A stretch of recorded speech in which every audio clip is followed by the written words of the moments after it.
Howdy,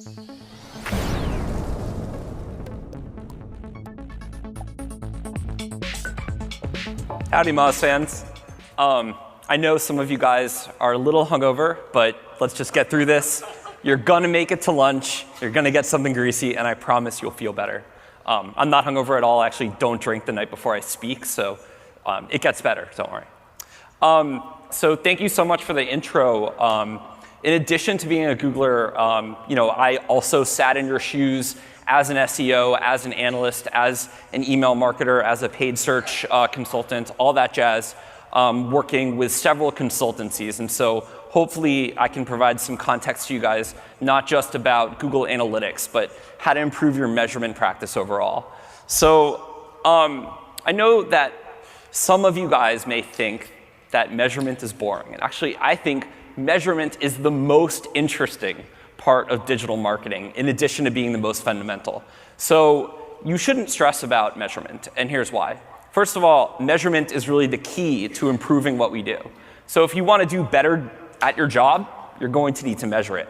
And the other part, and this is why you should be excited, even if you don't think analytics is awesome, is the fact that you're going to get more money if you're able to show that your results are awesome. So hopefully we can get you today to move from being first world problems, they're making us measure our results, to success kid. And if you are stressed, or if you are hungover, I know some of you guys are hungover, don't worry, you're gonna make it through it. So today I'm gonna talk about 3 things that if you guys can nail down, measurement is gonna get a whole lot easier for you. The first one is people, right? You need the right analysts, you need the right digital marketing team, you need the right data scientists. Process. So not just having the right people, but making sure you're actually using data in the right way, to make sure you're actually sharing data throughout the organization, to make sure you're actually using that data as part of your decision process for different marketing tactics, for different UX tactics, for all of the things that you do.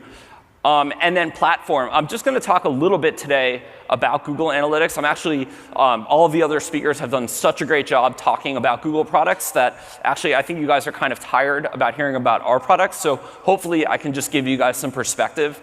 And if you do want to dive deeply into our products, especially analytics, we now have a MOOC that's a massive open online course where we do deep dive into the product. I can't make anyone a product expert in 30 minutes. I really wish that I could.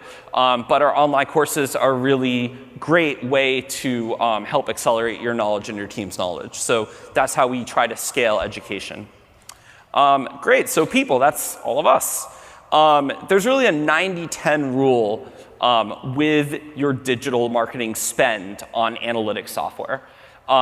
So you should be spending 90% of your budget on your team members and about 10% on software. And the reason that is that software is not at the point where it can do your data analysis for you. Maybe one day we can get there. I'd argue, we're never going to get there fully, just because what an analyst does is really connects all of those dots, is thinks about questions to ask, does a lot more than just spitting out reports. They actually help turn that data into actionable information. My colleague Avinash likes to talk about this. Our goal is the highest value from web analytics implementation, and so it's about the people. Our cost for every $10 we spend on tools and vendor professional services, we should be spending $90 on analysts. So that's good news for us. Because we all obviously want to be paid more. We all obviously want to be highly valued. But let's talk a little bit more about this. Fancy software isn't going to solve all of your problems. If you think that way still, reevaluate, because we have such great software. We have Moz, we have Google Analytics, we have all these awesome tools, but we need people to run them.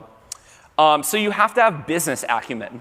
So your analysts need to understand how to control for variables in a test. They need to understand what is statistically significant. They need to understand, what are the objectives, what are the goals that you're actually trying to achieve online. And that's really important. The other thing to look for in quality analysts are nerd skills, right? So not just understanding the business side, but really understanding the geek side, right? Understanding what an API is, understanding how to set up an analytics implementation, understanding all of this great stuff to be able to use data. And an analyst doesn't have to be a programmer. They just have to know enough to be dangerous and work with developers and work with programmers. They need to have the vision for this stuff, right? They need to be the ones that are telling the programmers what to do. I also want to touch on that a PhD is not required. And actually, some of the best analysts that I've worked with were not statisticians. They weren't data scientists. They were just people who had built a really successful app, a really successful blog, a really successful product or e-commerce experience. And they had just looked at everything that went into that. They were using data along the way. They were seeing what sources were sending them high-quality traffic. They were understanding what marketing tactics were converting. They were understanding what platforms their users were participating in.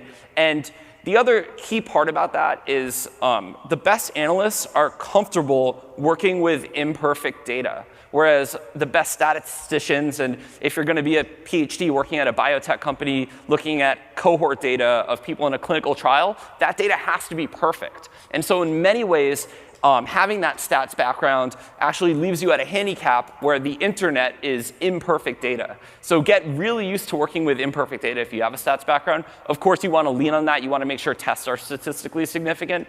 But you don't need to be a scientist to be a really good analyst. So let's talk about some just 3 really simple sample questions.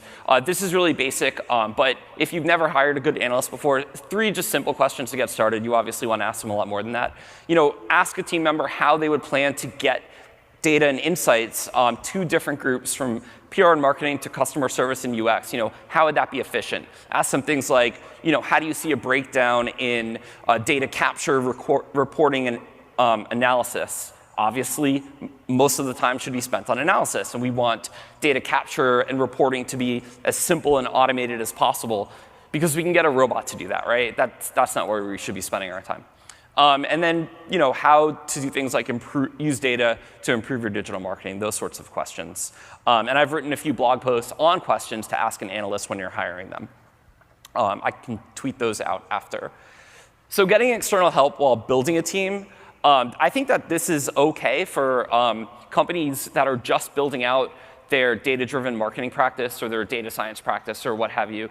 I think that this is a good thing. There's a lot of really qualified agencies. We have something called a Google Analytics certified partner, where you can find a partner on the site that we vetted. We've looked at their case studies. We've looked at their practices. But getting help is a good thing. And I think that analytics savvy is something we all need to be good at, but get help until you're really there and you're really executing. And I find that once companies do get external help, over time, they'll bring those skills internal, and they'll just rely on external partners for doing bigger, meatier projects and to do the parts of analysis that your savvy internal team doesn't want to do. So that's OK. Great. So we've talked about people a little bit. Let's talk about process, because I think everyone in this room actually already knows how to find good analysts. A winning process versus not. So actually, in my free time, I keep several websites and blogs that generate money for fun and profit. And by the way, as a side note, I think everyone in this room should have side projects, sandbox projects as I call them, because they're places for you to iterate. They're places for you to test things with freedom, right? Where you're in an environment where there's no restriction and you can just execute. So one of my sites I don't really care too much for. It's kind of old. And I looked at the organic non-paid traffic to it, and it's like, WTF, this sucks. But for another site that I really care about, I've really focused on building awesome content, on building the social profiles of it, on building great lists and building engaged visitors. And it's like, oh my God, we need to duplicate this. So look at the processes that are working for you so you can achieve these types of results. If you're like our friend from Office Space, or you have people like this on your team, that is not good. You never want to be manually doing things like bringing data from one spreadsheet into another spreadsheet. If I can create a script that makes your job irrelevant, that's really dangerous. So hopefully none of you guys are doing that. You guys are all awesome marketers. And if you are, I've got some tools in a little bit that I will try to help out. But what you want to be doing is not moving data from spreadsheet to spreadsheet. You want to collect what matters. That's the first thing that you need to think about with your analytics process. And so these are events, transactions, and custom dimensions that I might collect for a mobile app, right? We just got done hearing a great presentation on mobile. So to understand what's working on your mobile app, you need to actually collect what matters to be able to analyze that data. So some things you might collect from mobile are, users logged in to access achievements for a game app, users moving up from level 1 to 2, transactions, users buying a new skin or additional lives for their character. Custom data could be things like achievements. Mobile games, by the way, a friend of mine runs a small mobile gaming company. They only have a few games, and they generate so much revenue. It's insane the amount of money people pay for things like in-app purchases in games. I'm always shocked when I see how well a lot of these mobile app companies do, especially these small ones. So it's a great opportunity. Once you are collecting data, you need to sketch out a plan of what you're going to measure. And sorry, 16 by 9 kind of killed this slide. Understand the buckets that matter for your users and then measure them. Things like, for an app, again, would be acquisition metrics. So app marketplace downloads, new and active users, engagement flow, loyalty and retention. App crashes is an important one, just like website crashes. You want to make sure you're having a great experience. And then outcome metrics, obviously, you guys know what that is, things like sales or monetization. But if you did nothing else, have macro conversions and micro conversions. And hopefully you guys know what this is. If not, macro conversion is an end result that we want from our website. We want people to give us money. We want people to sign up for an email newsletter, something of that sort. So you can think of a macro transaction like marriage, right? Hopefully none of you guys would ask someone to marry you on the first date. Has anyone actually asked someone to marry them on the first date? Good, no hands. I actually spoke at an LA Publisher Association meeting a few weeks ago, and I actually got a couple hands. LA is really weird. I guess people ask them to marry them on the first date. But anyway, a lot of you guys do, unfortunately, and I see this because I see your ads, ask customers to buy from you on the first meeting. And I think it's just as absurd in the world that we live in I don't know who you are, I've never heard of your brand, why should I give you money, right? But when you think about it, if you can romance your customers, if you can take them on some dates first, just like you'd hopefully take them to wine, dinner, a movie, all that good stuff, then maybe later on that customer will actually marry you. And the great part about this is you can actually measure all of those micro conversions on the way to a macro conversion.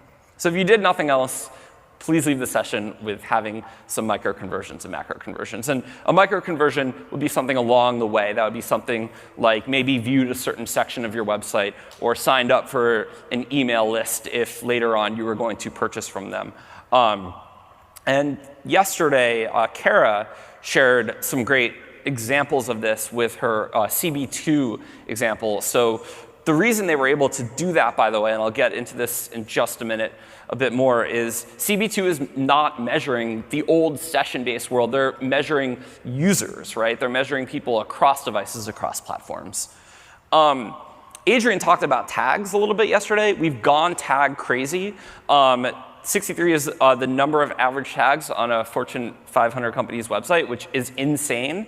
And so, it's scary. Tags as far as the eye can see. And it's not good to have all these tags on your site. It's going to slow down your site. It's going to provide a worse user experience. And it's also going to make it really hard for you to change anything on your website. And so we launched a product called Google Tag Manager, which is a free tag management solution to hopefully make your life easier. It's super awesome.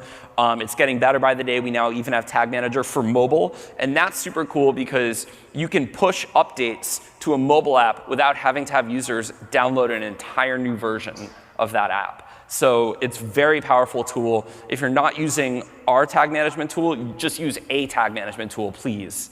It will make your life much easier. I'm not going to touch on this too much since Adrian went about this. Moving right along, in terms of process, create a process for data requests. This is really easy. Just make a simple email address, data-request@company.com, and have any requests from that email address for data of any type, whether that's website data, CRM data. Hopefully, as an analyst, you're responsible and have your hands on all of the different data sources.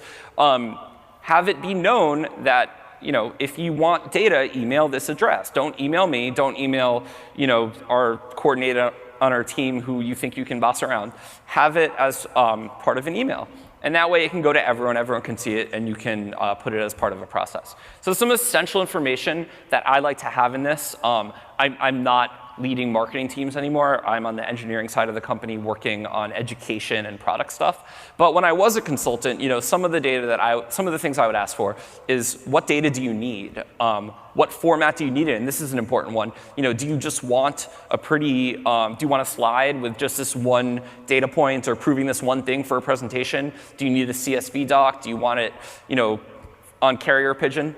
Let me know how you want it so we can give it to you in that format, and I'm not wasting everyone's time with back and forth. When do you need it? That's an important one. Hopefully you can train your team members that you can't snap your fingers and have a complex analysis and some awesome data visualizations just dump on someone's desk, right? That requires work.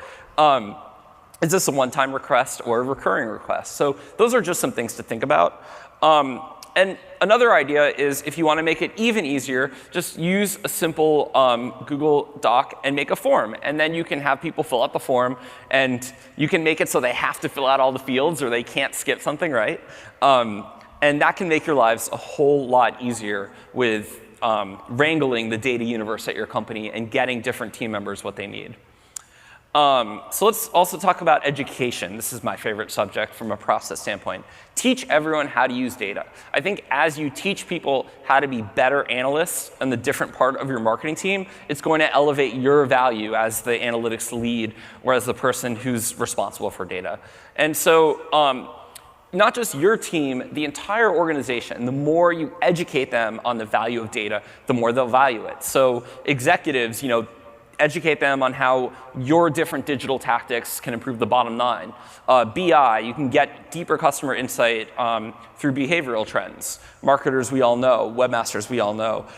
Product designers and devs, testing feature and benefit messaging to see what customers want.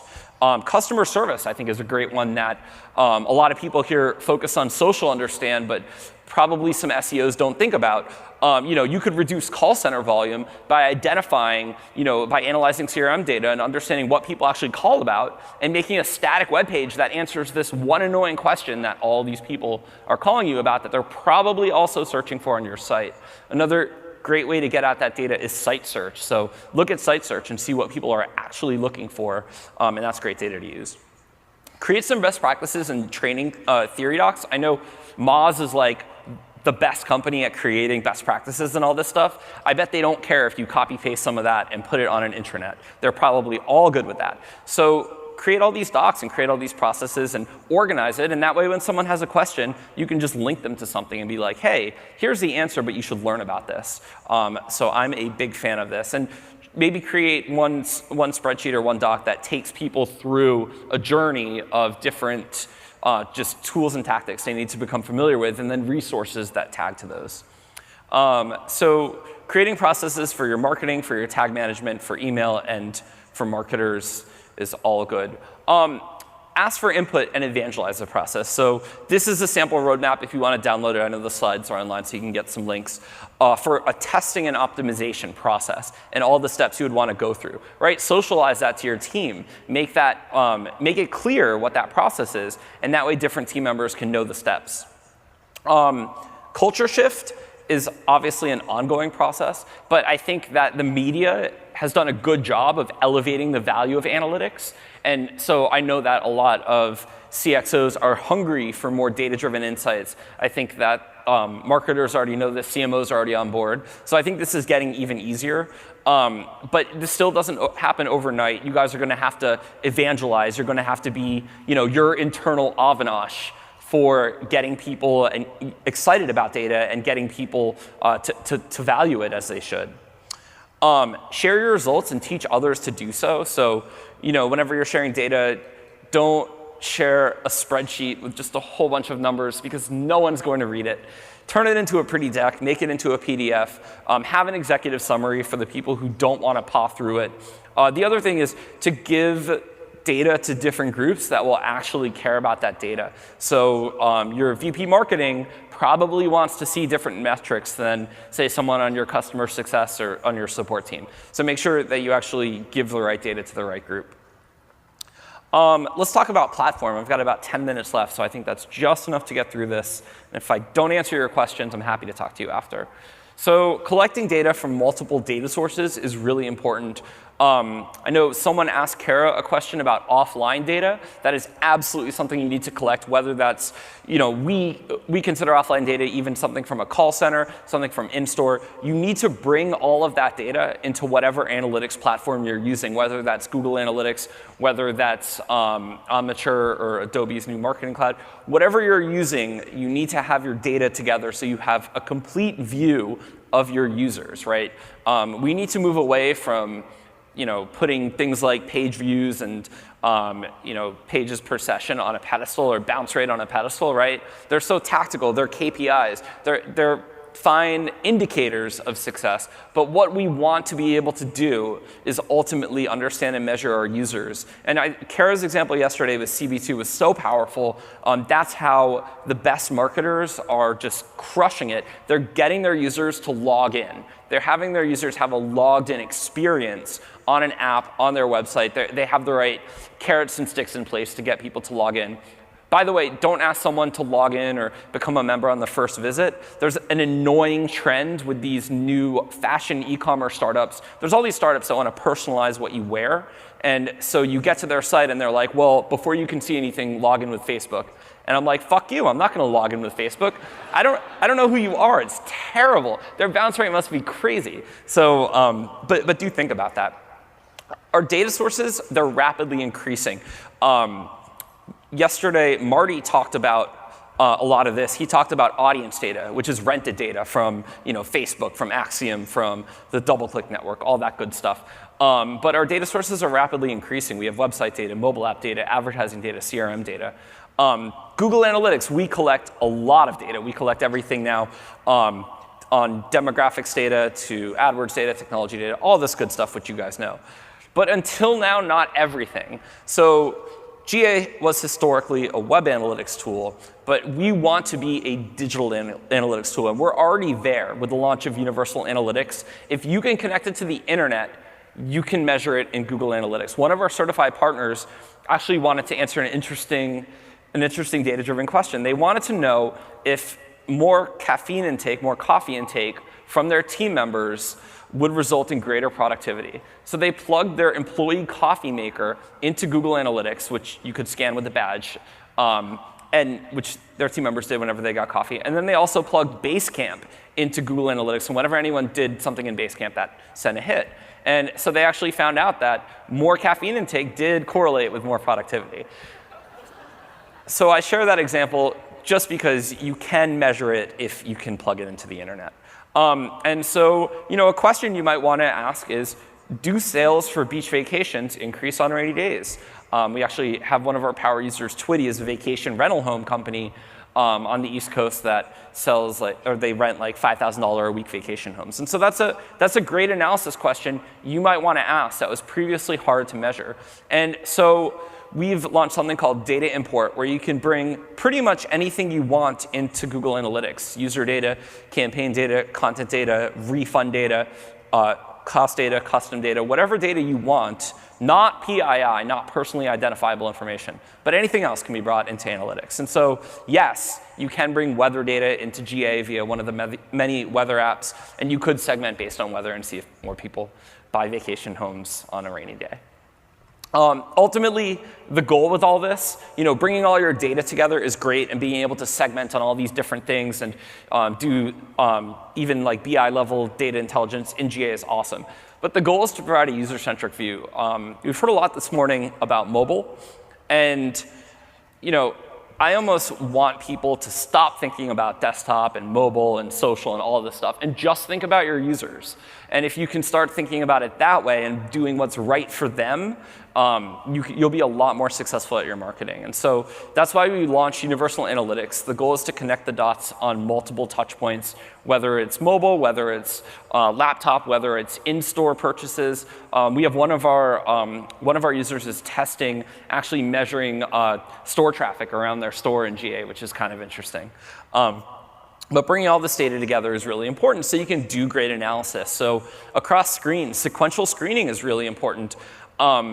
If, for example, you are a company that sells rail passes, if you're, say, Eurorail or Amtrak, you would want to look at, are people looking up, booking a ticket somewhere or an airline on their mobile device and then later converting on a desktop? That is a path that we see quite frequently with a lot of our travel users. And so, if users are moving between devices, how are you going to measure that? You want to make sure that you are structured to measure that.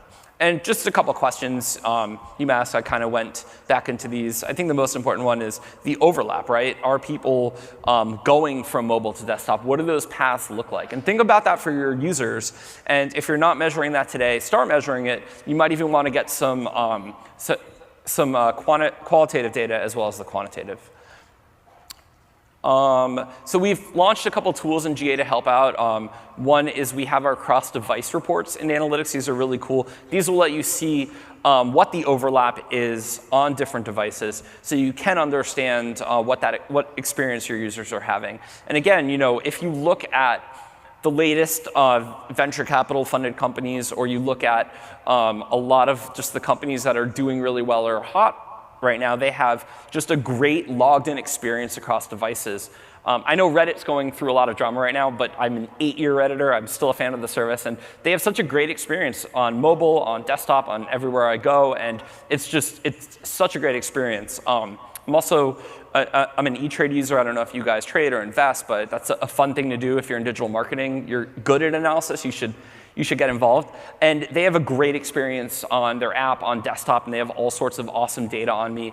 I've talked to them about their app and a couple things they could change. But think about how you can have that logged-in experience that's consistently great across devices. Yesterday, a lot of people were talking about attribution.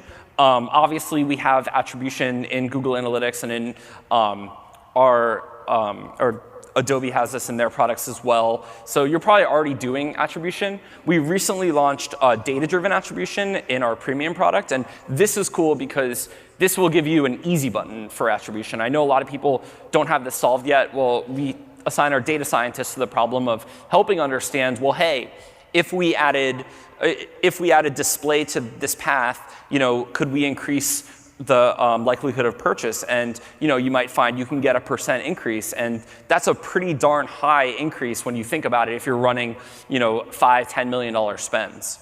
I'll talk a little bit about mobile briefly, but you guys were probably beaten over the head with this.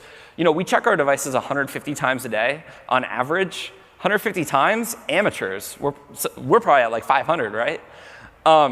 Mobile also far eclipses all other devices. I don't think this is that surprising. A lot of people like to share graphs like this about the acceleration of mobile, but it makes sense. I mean, we're buying more mobile devices, we lose them, we're frequently replacing them. You don't replace your laptop or desktop as much. Rand said this yesterday too, I think, and I'll reiterate. Desktop isn't going away because desktop and laptops and workstations, that's where makers create things. And mobile is really just consumption, right? It's just we're getting information on the go. So I think the people that like to pit one against the other are generally doing so because they've made some investments or they have an agenda with pushing mobile, right? But your users are multi-screen, and there will be over 3 billion internet users by the end of 2015, many of which will only use the mobile web, especially in developing countries. So if you're an international, if you have an international business, you want to think about, is the platform that you have for analytics able to measure mobile in a really strong way? Mobile is also spurring new types of conversions, and so you probably have web conversions nailed down. If you don't, you need to leave MozCon right now and have your web conversion set up. I'm guessing everyone has that. But on mobile, there's different conversions like click-to-call, in-store, from apps, cross-device, all this good stuff. So whatever app analytics tool you're using, whether it's our tool or our tool in combination with something like App Annie, you want to make sure that you have conversion set up. Integrated testing. Kara talked a lot about this yesterday, so I'm going to skip that slide. Targeting, Marty talked quite a bit about targeting, but you want to make sure that whatever platform you're using is able to test and target, because it's annoying when you have your data somewhere and you're not able to get it out. And that's why we have lots of APIs in GA, and we let you do what you want with your data to get it into the platforms you need. Just a couple of cool uses, because I've got about a minute left. We now have a plugin to be able to bring GA data out into Google Sheets really easily. It's so easy, my mother can do it. Yes, I had my mother sit down and use our connector to bring data into Google Sheets. So she can do it, all of you guys can do it, and that's pretty cool. There's all sorts of apps in our app gallery to beautify your data. This is Visually has an app where you can turn your GA data into an infographic, which is kind of cool. We also have connectors with Tableau, is anyone still using Excel in here? Probably not. No more Excel, right? We're all past that. You can bring your data into Tableau, Excel, all that good stuff. And of course, in GA, we now have custom dashboards, segments, and reports you can share with your team and stakeholders. But whatever platform you're using, make sure you can get your data out, because you may want to do different things with it. And one other thing, we've done our work for you in the solutions gallery. So I've got 10 seconds left. That's awesome. Did we fill up 50 minutes? Good. Here's what's really wrong with them. So I like to use house at the end of the presentation. And then some resources for you guys. So you can tweet at me anytime, at Adam Singer. I'm happy to answer questions. Our MOOC is here. I would definitely say you should take our courses. And feel free to chat with me after this. I'm happy to help out with any GA issues or just measurement issues that you guys have.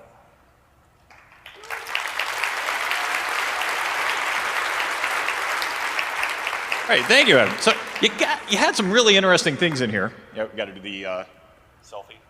No, them, audience. Oh, okay. Although you can't really see. Okay, so a lot of people had some questions on Twitter about offline data and pulling in some of this third-party data, like in-store data, the weather stuff that you talked about. Where do people get started with that? Yeah, so we have developer resources on the GA website that list guides for offline data, for using custom dimensions and bringing basically whatever data sources you want. We also have some easy connectors for bringing in data from certain sources. So check out the developer section of the Google Analytics website. I don't want to go through all the steps now because it's fairly technical, but hopefully we outline that. We also have a developer relations team that helps out businesses like you guys that might have some technical questions with how to bring in a custom dimension if you're having any problems. So feel free to send me a ping. I'm always happy to connect you with them. And the other area is the GA forums if you're having issues with a developer-specific issue like bringing data in. Okay, we're going to put you on the spot here for a second. Sure. We had one tweet that has been retweeted about 15 times from Brooke McClary. I hope Adam Singer talks about those annoying spam refers in analytics. Yeah. What's going on with spam refers? We totally hear you. I think Jeff Sauer is somewhere in the room. Where's Jeff? Is he here? Jeff is here, yes. Awesome. So Jeff actually has emailed my team a number of times on that. We've been monitoring it for a while. We're very aware of the issue. It is being worked on, obviously. We want to remove that data as soon as possible. So I know it's annoying. Just be a little bit more patient with us, but we're very aware of it. Thank you for bringing that up. Okay, so a solution is on the way, and it's going to come from the Google Analytics team. Yes. In the meantime, you can use a filter if it's really annoying you. But we hear you. It is a PITA, and so that will get solved at the universal level. Okay. Final question for you. Moz wants to know, who's better looking, you or Avinash? Avinash. Yes. All right. Adam Singer, thank you very much.